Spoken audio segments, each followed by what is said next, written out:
23일이죠. 24일이죠. 수요일. 근데 어제 하루 전날인 7월 23일에 화요일이죠. 어제 뉴욕 베이사이드라는 곳에 이제 공동묘지에서 이제 한 불쌍한 사람의 장례식이 있었습니다.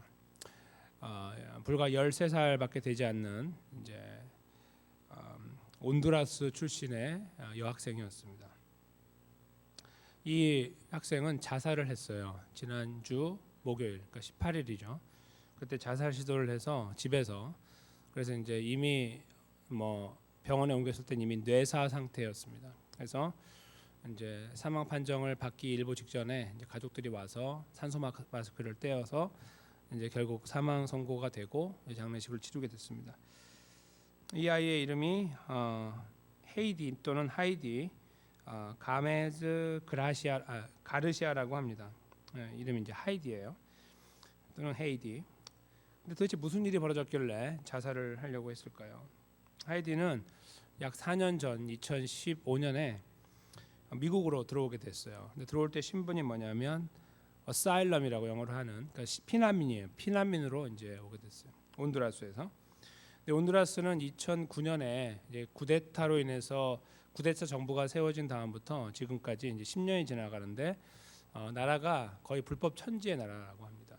그러니까 마약 조직이 이렇게 판을 치고 있고 폭력 조직이 판을 치고 있지만 정부가 그걸 막아내지도 못할 뿐만 아니라 함께 뒷거래를 하면서 나라가 완전히 망해가는 거죠. 그리고 살인을 저질러도 막아내지 못할 정도. 당신들의 몸은 당신들이 추스리시오 이렇게 말할 정도랍니다. 그러니까 무슨 치안이 어디 있겠습니까? 그런 나라에. 거기다가 이제 여성들은 성폭행에 시달리기도 하고 또 인신매매에 시달리기도 합니다. 그게 나라입니까? 그런데 그런 나라에 있기 때문에 이제 이 가메즈라고 하는 이 가문이 이제 결정을 하게 돼요. 이제 즉 하이디의 아버지가 본인의 아버지가 피살당하는 상황을 한번 경험한 다음에 안 되겠다 싶어서 이제 거기를 떠나서 미국으로 밀 입국하기로 결정을 합니다. 근데 밀 입국이 아니라 사실 이제 어사일럼 이제 그걸 신청해가지고 받으려고 한 거예요. 그래서 이제 자기하고 자기 여동생하고 이 하이디하고 하이디 동생하고 해가지고 총 4명이 이제 미국 국경까지 올라왔어요. 근데 이제 그 일종의 망명 신청을 할 때에 미 정부에서 요 3명은 받아줬는데 아버지는 돌려보냈어요. 이상하죠. 그러니까 아버지는 이 피난민의 자격이 불충분하다, 믿을 수 있는 존재가 아니다, 이게 이제 이유였다고 합니다. 그래서 아버지는 거기까지 왔다가 돌아가고 몇 번 시도했는데 계속 퇴짜를 맞았어요. 2번 정도 더 시도를 했는데 그래서 생이별을 한 거예요. 근데 아버지 덕분에 이제 뉴욕에 와서 살게 됐고, 그런데 이제 한 4년 정도 지나면서 아버지하고 관계가 이제 물론 연락은 됐겠지만 이제 만나지 못하는 그런 것들 때문인지 아니면 다른 학생들과의 문제인지 여러 가지 이유가 있겠지만 거기에 이기지 못하고 지난주에 목을 맨 거예요. 그래서 이제 그렇게 된 다음에 미국 정부에서 이제 일종의 이제 한 2주 정도인가 이렇게 시간을 줬어요.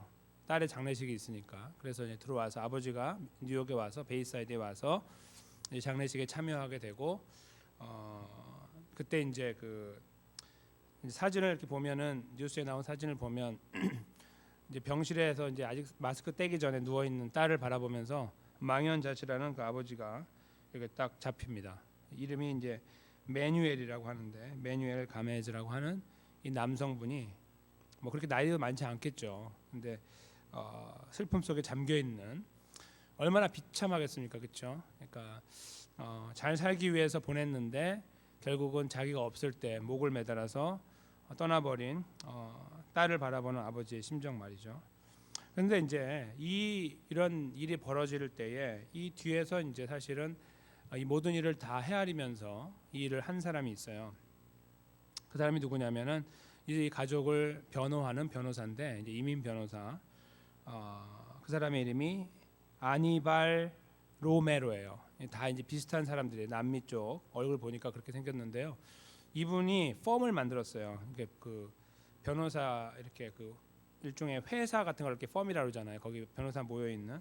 그래서 로메즈 펌이라는 게 있어요. 되게 유명해요. 일종의. 그래서 이제 뉴저지에 본사가 있고 이제 나름 이제 규모가 있는 거기 대표가 이제 아니발인데 이 사람이 이 가족을 변호하면서 겪었던 그러니까 이 말도 안 되는 케이스에 대해서 이제 장례식이 끝나고 이제 기자들이 막 몰려오니까 거기서 이렇게 하소연을 했어요. 그게 뭐냐면 어떻게 아버지는 추방을 하는데 여동생과 딸은 피난민으로 받아들일 수 있는가? 미국 정부가 제정신인가? 도대체 이해할 수 없다. 받아들이려면 다 받아들이고 아니면 말 것이지 왜 아버지만 돌려보내고 이 힘없는 여인들만 받아서 이런 문제를 야기했느냐 이겁니다. 그러니까 이제 돌려서 말한 거지만 사실은 미국 정부를 비판한 거죠. 미국에 지금 갖고 있는 이민 정책에 대한 비판이기도 합니다. 그 변호사는 이민 전문 변호사이기 때문에 많은 남미 사람들을 아마 도와주고 있는 것 같더라고요. 근데 이 사람이 그렇게 이 가정을 위해서도 힘을 썼지만 아무런 힘을 그 결과 효과를 거두지 못하는 그 헛발질만 하고 만 거죠. 그래서 굉장히 그 비참함이 크니까 그렇게 이제 말을 했어요. 제가 이 이제 기사를 읽으면서 그런 생각을 해봤습니다. 이제 우리 사람과 국가 사이에 사실은 이제 중재하는 자가 이 변호사인데 그 중재가 정말 파워풀하다면 굉장히 힘이 있고 이렇게 막 색깔이 없는 그렇죠 컬러가 없는 사람이라고 정말 백인이라고 한다면 거기다가 굉장한 그 부를 가지고 있고 힘을 가지고 있는 사람이라고 한다면 어느 정도 애누리가 있었을 것이다라는 생각도 합니다. 그러나 지금 이 사람은 이제 같은 비슷한 색깔을 갖고 있는 사람에다가 물론 자기 딴은 열심히 하고 있다고 하지만 뭐 그런 그 로펌이 한두 개입니까 미국에? 굉장히 많을 거 아니에요. 그러니까 그거 웬만해서는 미국과의 사람과의 중간에 서 가지고 아무런 도움을 줄 수 없겠다라는 생각을 하니 그렇게 변호사를 선임해서 도움을 청하고 했던 이 가족이 가족 또한 굉장히 참담하겠다라는 생각을 했다는 거죠. 힘이 있는 더 큰 사람을 하이어할 수는 없었겠고 돈이 없었으니까 그렇죠. 그런 것도 생각하면 참 마음이 아픈데 저희가 오늘 본문에서도 굉장히 흡사한 그림을 보게 됩니다. 이거하고 굉장히 흡사한 그림, 굉장히 흡사한데 예상하지 않은 어떤 대립각이 딱 세워지는 두 그룹을 만나요. 그렇죠? 오늘 제가 방금 말씀드린 이 여학생 그 가정, 그러니까 말하자면 그 가메즈 가문하고 미국과의 관계를 중재한 한 사람이 있어서 그 어떤 관계 속에 발생한 비극 그것이 발생했다면 그 굉장히 흡사한 강자와 약자 사이의 관계 그것이 오늘 본문 속에 그대로 잘 드러나고 있죠. 저희가 이 본문을 보면서 그래서 몇 가지를 좀 헤아려 보려고 합니다. 첫째는 이제 지금 방금 드러났던 이런 형태의 강자와 약자의 구도 그리고 그 안에서 이제 그걸 소위 이제 오늘 본문의 제목처럼 그와 나 사이라고 말할 수 있는데 그와 나 사이라는 이 제목을 저희가 한 두 번 정도 이렇게 같이 생각할 수 있는 기회를 좀 삼으려고 합니다. 그 제목이 갖고 있는 의미들을 좀 헤아려 보면서 본문의 의미를 좀 같이 찾아보고 또 본문이 우리에게 주시는 의미를 또 삶에 한번 저희가 이렇게 적용할 수 있는 기회를 찾으면 좋겠습니다. 오늘 본문에는 이렇게 평이한 표현으로 시작하고 있는데요. 야곱이 일어났다 이렇게 쓰고 있죠. 이 일어났다는 말이 쓰여질 때는 자다가 일어났다 이런 말이 아닙니다. 아침이 되니까 일어난다 그런 일어나는 게 아니고 이거는 일종의 서둘렀다 그런 의미입니다. 매우 서둘렀다 일어났다는 표현은 그런 의미가 있어요. 그러니까 의미적으로 야곱이 서둘러 한 거죠. 서둘러서 자식들과 아내들을 약대들에게 태웠다. 이제 빨리 달리고 싶은 거예요. 어리니까 애들이 걷기도 힘드니까 어떤 아이는 다 태워가지고 빨리 가고 싶은 급한 마음을 표현하고 있는 거예요. 왜 그러냐면 여기 본문 앞부분에 보면은 야곱이 이제 도망가야겠다라고 선언을 하고 가장 자기의 측근이 되는 그리고 어려운 말을 할 수 있는 자녀들이 아니라 결국은 자기의 두 아내인데 레아와 라헬을 불러서 상황을 설명합니다. 하나님이 나로 가라고 했다. 나 갈 거다. 이렇게 말하니까 레아와 라헬이 얼씨구나 하면서 서포트를 하기를 내 아버지는 도둑놈이요. 그렇게 말을 하죠. 도둑놈입니다. 우리를 팔아버렸습니다. 이렇게 표현하고. 그래서 당신 잘 결정했어. 난 당신을 지지하오. 당신 따라갈래요. 이렇게 강력한 지지를 하니까 오케이, 그럼 됐다. 이제 하나님께서 가라고 하셨고 다 준비가 됐으니까 가자라고 하여 바로 이제 그 출발을 하는 거예요. 그 모습이 이제 17절에 이 분위기, 굉장히 급박한 분위기예요. 일어나 갔다, 이 말은 이제 그런 분위기입니다. 그 다음에요, 거기에 이제 가게 되는 동반되는 이제 식구들을 표현하기를 아내들과 자식들을 함께 더불어 누가 있습니까? 모든 짐승과 모든 소유물을 그가 놓치지 않고 다 가져가고 있는 거죠. 그래서 어디에서 얻었냐면 20년 동안 바다 아람에서 열심히 일하면서 얻은 것들입니다. 그래서 그걸 가지고 어디에게요? 아버지 이삭이 있는 곳으로 가려 하였다. 이렇게 이제 쓰고 있는 것입니다. 그때에 상황적으로 이제 보시면 도대체 왜 이렇게 빨리 가려고 했을까라고 하는 이유가 나와요. 왜요? 19절에 보면 라반이 양털을 깎으러 갔거든요. 그 요즘에도 그렇다고 그러는데 양털을 깎는 거는, 그러니까 저희가 보통 생각할 때 목자들이 깎을 것 같잖아요. 목자들이 양도 치고 깎을 것 같은데 그렇지 않다고 그럽니다. 양털은 또 양털 깎는 전문의가 깎아야만 제대로 깎고 빨리 깎고 서로 고생 안 하나 봐요. 깎는 사람도 깎이는 양도. 그래서 예나 지금이나 양털 깎기가 있다고 합니다. 양털 깎기가 이제 양털을 깎게 돼서 여기서 지금 양털을 깎으러 갔다는 말은 어느 한 지역으로 가는 거예요. 좀 멀리 가서 한 지역으로 가면 거기서 이제 계속 그것만 집중적으로 깎은 다음에 돌아오는 거죠. 그러니까 이제 보편적으로 그 지역일 수도 있겠지만 좀 오늘 본문에 보면은 멀리 떨어져 있는 것 같아요. 3일 정도 걸린 다음에 소식을 들었으니까요. 그렇죠? 멀리 갔어요. 그러니까 지금처럼 호기가 없는 거죠. 정말 적긴 거예요. 그때 빨리 가지 않으면 또 머뭇머뭇 또 1년 10년 이렇게 갈 수 있으니까 야곱이 의기투합이 다 끝난 상태에서 이제 움직이면 되니까 다 싣고 그냥 바로 출발한 거예요. 그렇게 볼 수 있습니다. 그래서 마침 라반이 없는 사이에 이제 떠나게 된 거다, 이렇게 볼 수 있겠죠. 굉장히 지혜로운 결단이겠죠. 거기에다가 이제 아내가 둘인데 레아하고 라헬인데 더 사랑하는 아내는 라헬이잖아요. 이 라헬이 그 19절에 보면은 그 아비의 드라빔을 도적질했다 이렇게 쓰고 있습니다. 드라빔이라는 거는 당시 고대 근동에 이제 가정들이 가지고 있는 가신이라고 그러는 겁니다. 가신. 그러니까 집을 지키는 수호신이에요. 그걸 드라빔이라고 불렀습니다. 그 형태로 이렇게 깎아 가지고 만들든지 뭐 이렇게 주물로 부어서 만들든지 이렇게 만들어 놓는 어떤 신상을 말하는 거죠. 그것이 집안에서 가장 중요한 곳에 있고 그것이 없어지면은 큰일 나는 어떤 그러한 상징적인 것입니다.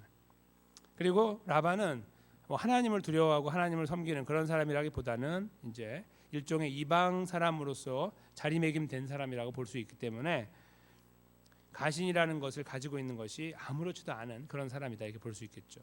그런 상황 속에서 그것을 라헬이 훔쳤다. 이건 어떤 의미가 있을 것 같습니까?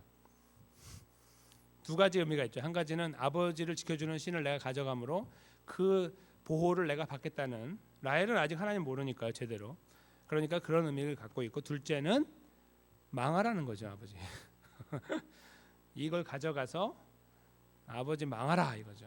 그 앞에 오늘 본문 앞부분에 보시면은 아주 비열하게 욕을 해요. 아버지를 향해서 도둑놈이라고. 그 15절 그 보시면은, 그러니까 이제 지금 벌써 막 아버지에 대한 배신감이 막 꽉 차 있는 상태인데 거기서 도망가게 되니까 이제 아버지의 드라빔을 도적질을 한 거예요. 야곱도 모르게 한 거죠.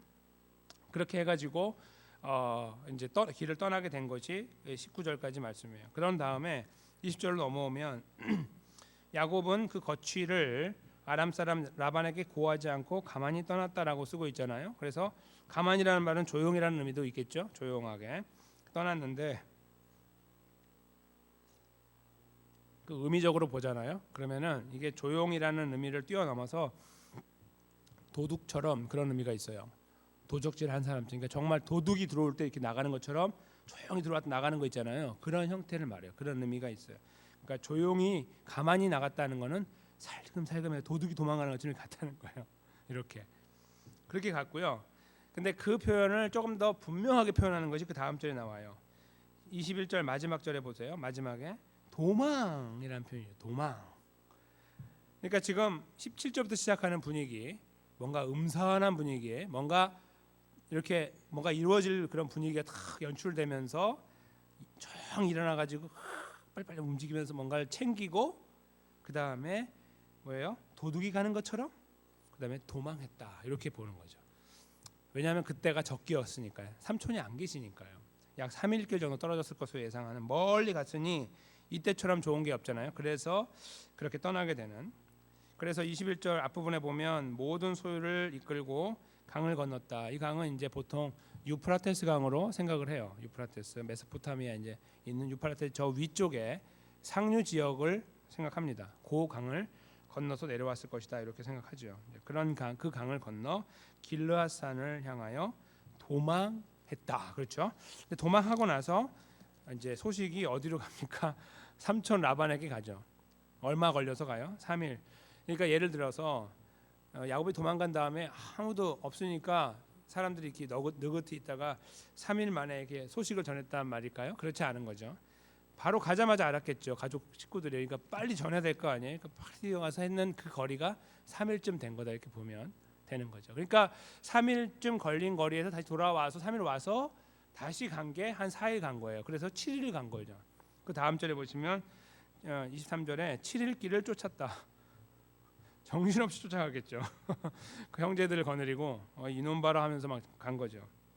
그래서 결국 아까 우리가 읽었던 그 앞에 그 21절처럼 그 길르앗산 같은 산 자락에서 딱 조우하게 된 거예요. 딱 만나게 된 거죠. 그게 이제 그 23절 말씀이 되는 겁니다. 그런데 그렇게 만나는 그 전에 밤에 그 이제 그 어간에 하나님께서 마지막 절에 보면 아람 사람 라반에게 현몽하여 가라사대 너는 삼가 야곱에게 선악간 말하지 말라 하셨더라 이렇게 말씀을 기록하고 있습니다. 저희가 오늘 사실 시간이 되면 더 뒤를 보면 좋겠지만 이제 뒤에 대한 내용보다는 여기까지만 저희가 보더라도 충분히 본문을 이해할 수 있다고 생각합니다. 지금 여기에서 벌어지는 일들을 보면 이제 야곱의 행태인데요. 야곱의 행태와 그를 동조하는 라헬의 행태는 아주 가관입니다. 그렇죠? 이제 지금 라반이 누구인가를 떠나서 그냥 한 가정에서 어떤 지역에서 한 지역으로 옮겨갈 때 야곱의 모습이 굉장히 한편으로는 어색하기도 하지만 처량해 보이기도 해요. 왜냐하면 야곱은 언제부터 도망자의 모습을 갖고 있었냐면 형 에서를 도망할 때부터 그렇죠? 그때부터 도망자의 모습을 갖고 살았어요. 그런데 이 사람을 잘 생각해 보면 여기 도망 올 때도 도망자처럼 막 뛰어오고 외롭게 혼자 와가지고 20년 살다가 들어가는데 돌아갈 때도 도망을 간다 이거예요. 참 애석합니다. 그러니까 사람이 이렇게 좀 느긋하게 올 때는 도망쳐서 왔지만 이제 20년 딱 살았으니까 정정당당하게 삼촌하고 딱 해서 계약하고 가면 좋은데 그렇지 못했어요. 그렇게 볼 때 참 야곱 자체가 굉장히 애석한 삶을 살고 있는 거예요.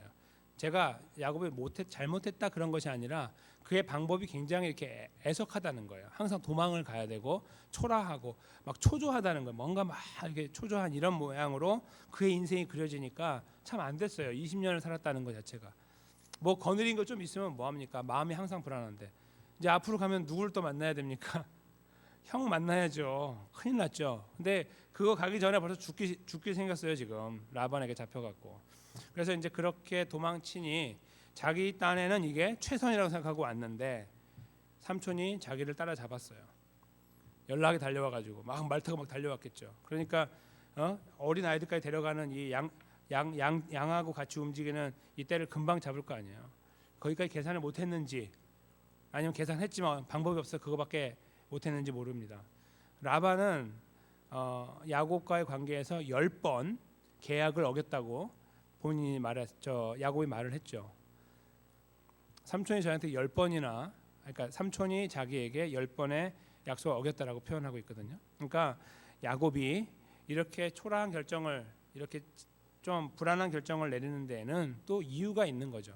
그러니까 이유 없이 그렇게 된 건 아닌데 그럼에도 불구하고 야곱이 택한 방법 자체가 그렇게 매끈하지 않다는 거예요. 그리고 벌써 이제 저희가 읽을 때도 그렇잖아요. 벌써 불안하지 않으세요? 여기까지 읽으면 불안하다. 24절 빼고 읽어보세요. 불안하지. 이게 드라마로 보시면 굉장히 불안한 장면이에요. 이제 죽었다 이거죠. 잡혔잖아요. 그럼 죽는 거죠. 거기까지 딱 가는 거예요. 거기다가 나중에 알게 되지만 드라빈까지 없어졌잖아요. 다 죽는 거예요, 그냥. 그렇죠? 딸이고 뭐고. 그런데 그런 상황 앞에 24절이 딱 버티고 있는 거예요. 잘못 끼워진 단추와 같은 상황 속에 24절이 들어온 거예요. 밤에 갑자기 밤에 이 어두운 밤에 정말 암흑과 같은 이 시간 속에 하나님이 아람 사람 라반에게 현몽하셨다. 꿈에 나타나신 거죠. 그리고 말씀하시기를 너는 삼가 너는 절대로 야곱에게 선악간 옳고 그른 걸 말하지 말아라. 이건 옳고 이건 그른 거다. 네가 간 건 그런 거고 내가 한 거는 네가 이렇게 챙긴 거는 옳은 거다. 이런 것들을 계산하지 말고 아예 시시비비를 가리지 말아라. 그렇게 하나님께서 명령을 하십니다. 라반은 사실은 하나님과 관계가 그렇게 깊은 사람이라고 보기 어렵고 가신을 가지고 있는 드라빔을 갖고 있는 사람이기 때문에 더더욱 그런데 하나님이 등장하셔서 일종의 중재자가 되신 거예요. 여기에서 이제 구도가 드러나죠. 아까 제가 말씀드린 그런 구도입니다. 강자와 약자의 구도. 미국 정부와 그 가메즈라는 가문의 싸움, 그렇죠? 말도 안 되는 큰 싸움 속에 서 있던 로펌을 갖고 있는 로메오라고 하는 그 이름이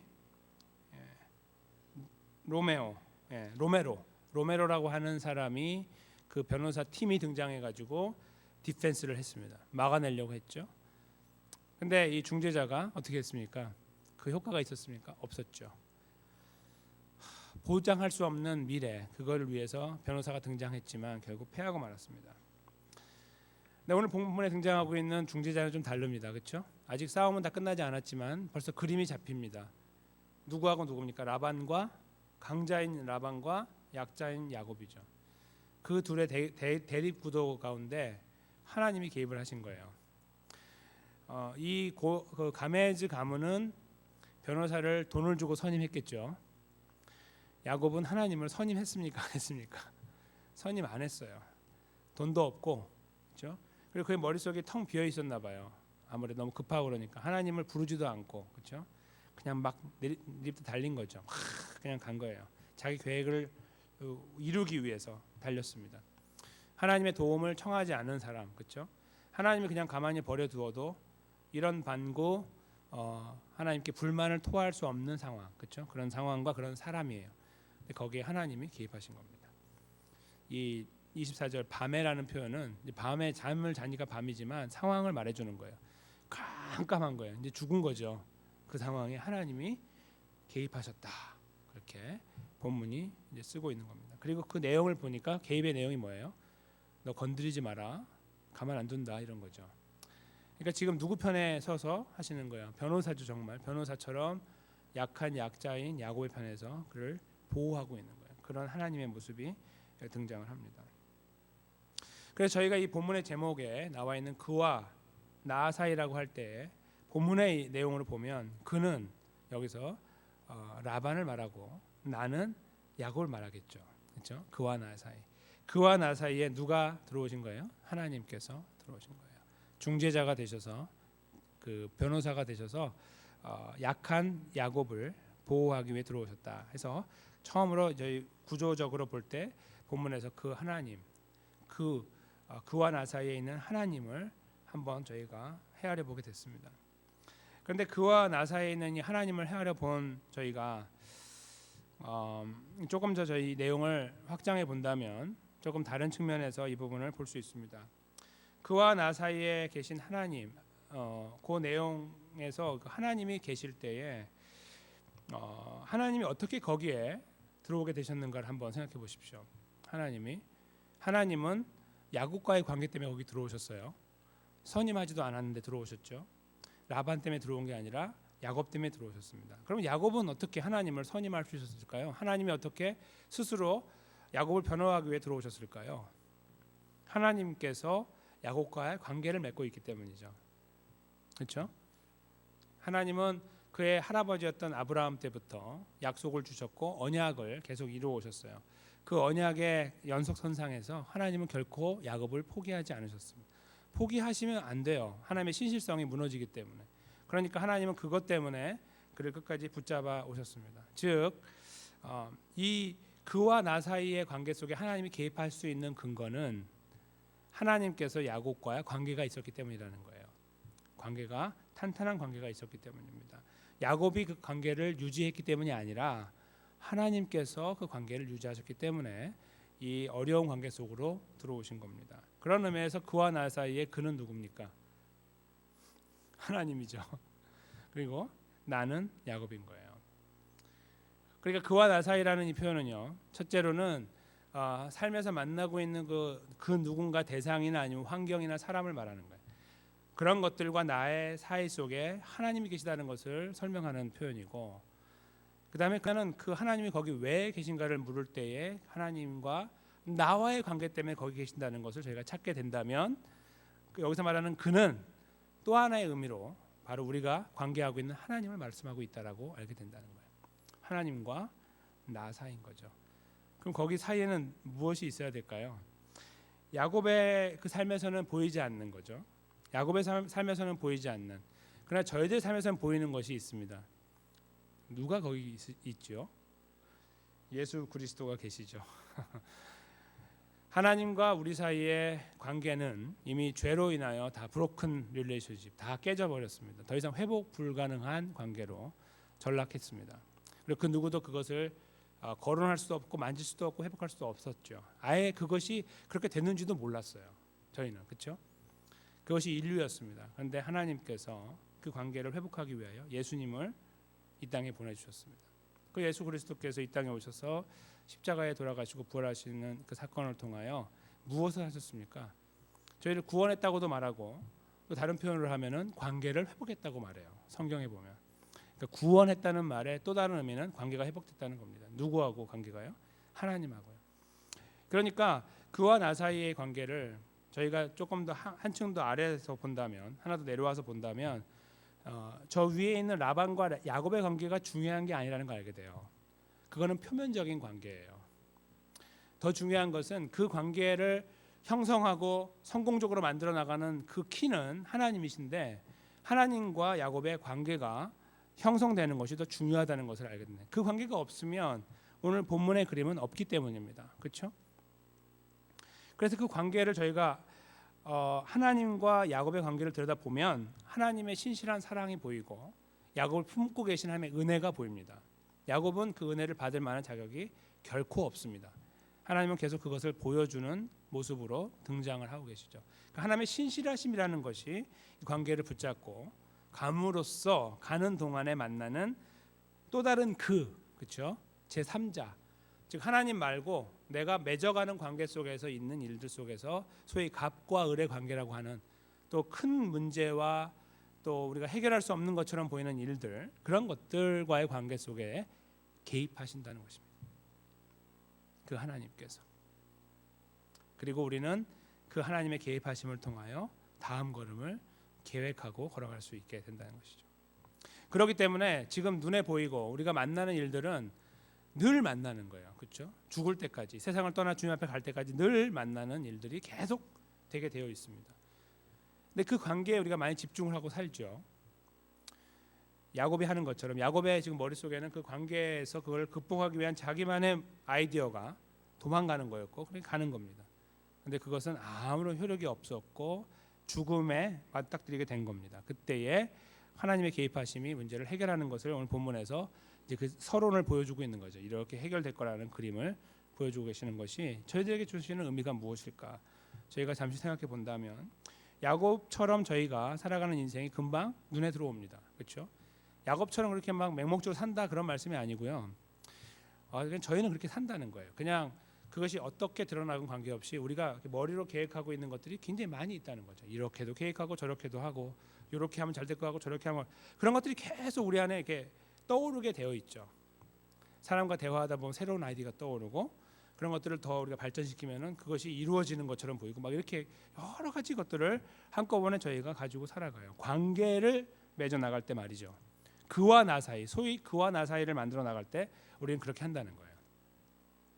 근데 저희가 있잖아요. 야곱처럼 그 현상 자체에만 집중하고 거기에 골몰하다 보면 하나님이 이 일 가운데 그와 나 사이에 계시다는 것을 자꾸 망각하게 됩니다. 그러니까 해결책은 나한테 있는 거예요. 그리고 내가 이거 조금만 빨리 하면 될 것 같으니까 하나님께 기도하고 은혜를 구하기보다는 우리가 이렇게 보고서 먼저 한번 한 수를 도는 거예요. 이렇게 먼저 한 수를 딱 두고 시작하는 거죠. 될 것 같으니까 말이죠.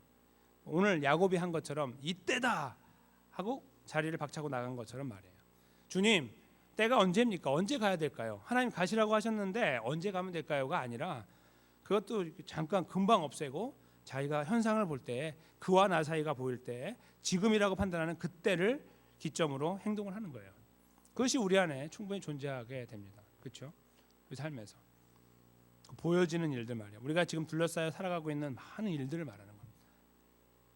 근데 그 안에서 우리가 그 안에 하나님이 계시다는 것을 첫 번째로 직시해야 되는 것이죠.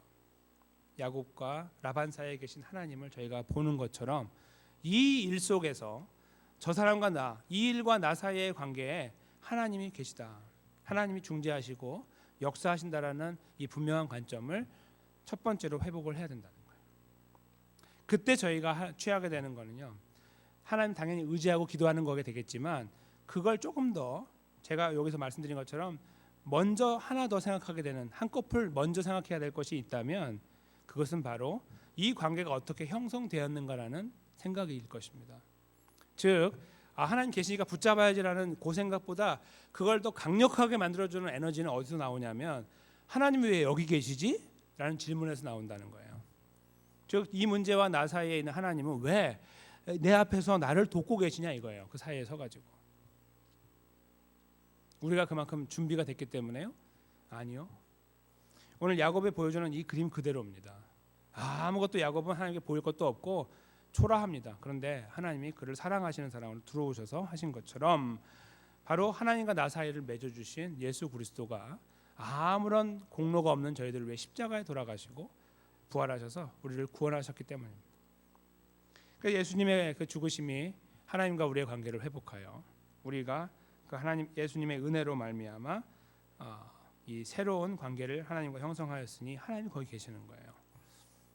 그 생각을 저희가 한번 할 수 있다면 한꺼풀 먼저 그러면 이 우리가 살아가는 삶의 현장이 새롭게 보입니다. 새롭게 보여요. 세상 사람들은 상상할 수 없는 것이 보이죠. 이 일과 나 사이, 그와 나 사이는 항상 하나님 계시는 거예요. 누구와의 관계에도.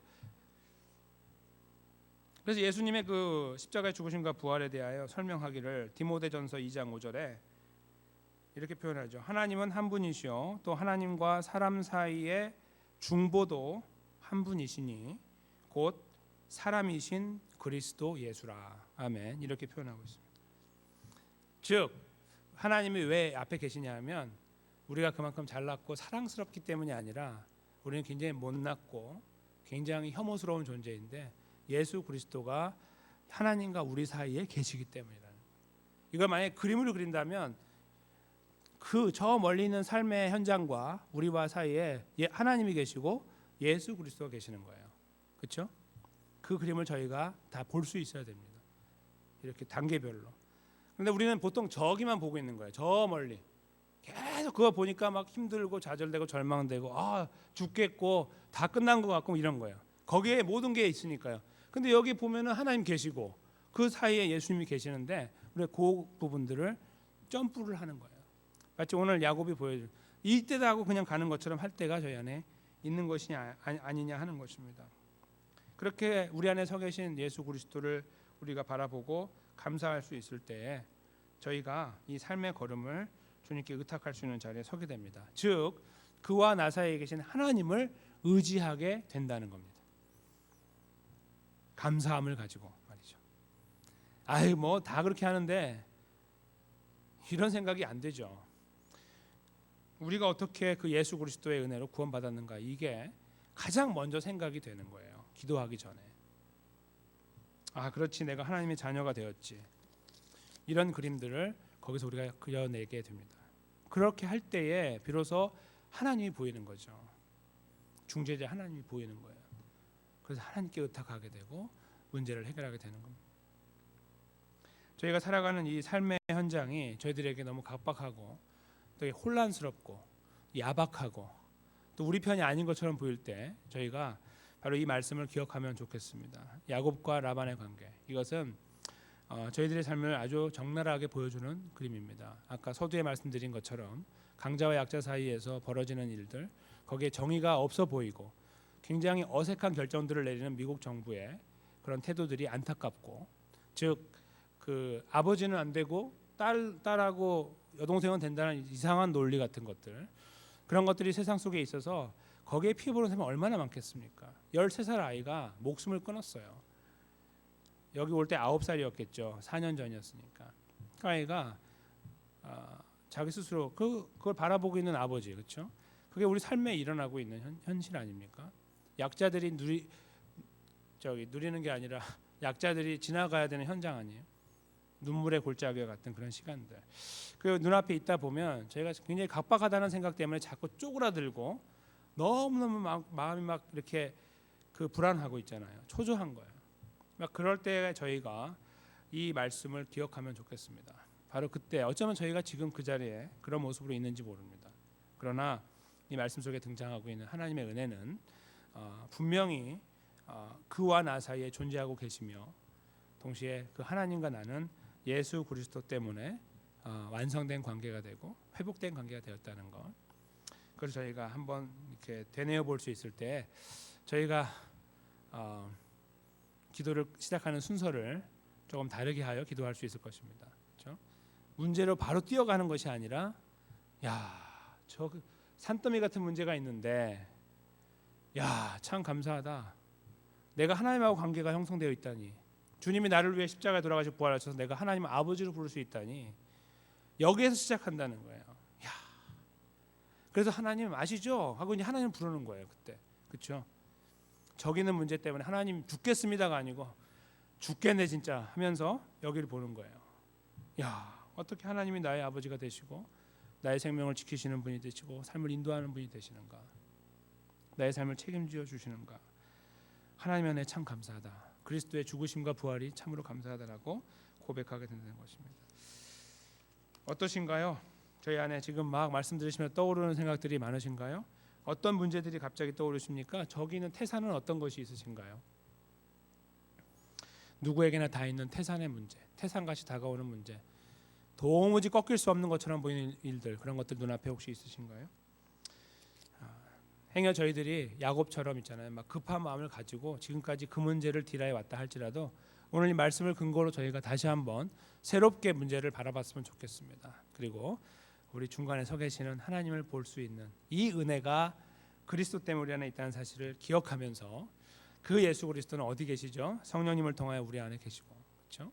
놀라운 은혜를 입은 저희들이 이 삶의 문제를 하나님께 의탁할 수 있는 존재가 됐다는 사실을 다시 한번 감사하고 거기에 감격하면서, 하나님 저 앞에 보이는 저 태산 하나님께 맡깁니다라고 맡겨드릴 수 있는 하나님, 건강한 하나님 백성의 걸음을 저희가 다시 한번 이렇게 걸어 나갈 수 있는 그런 은혜가 있기를 원합니다. 그 문제가 어떤 것이건 이루어 나가신 하나님의 신실하심을 발견하고 그것을 또 우리가 눈으로 증명해내고 또 그것을 목도하게 되는 그런 자리에 우리가 다시 한번 힘있게 세워지게 되는 그런 은혜를 누리시게 되시기를 주님의 이름으로 간절히 축원합니다.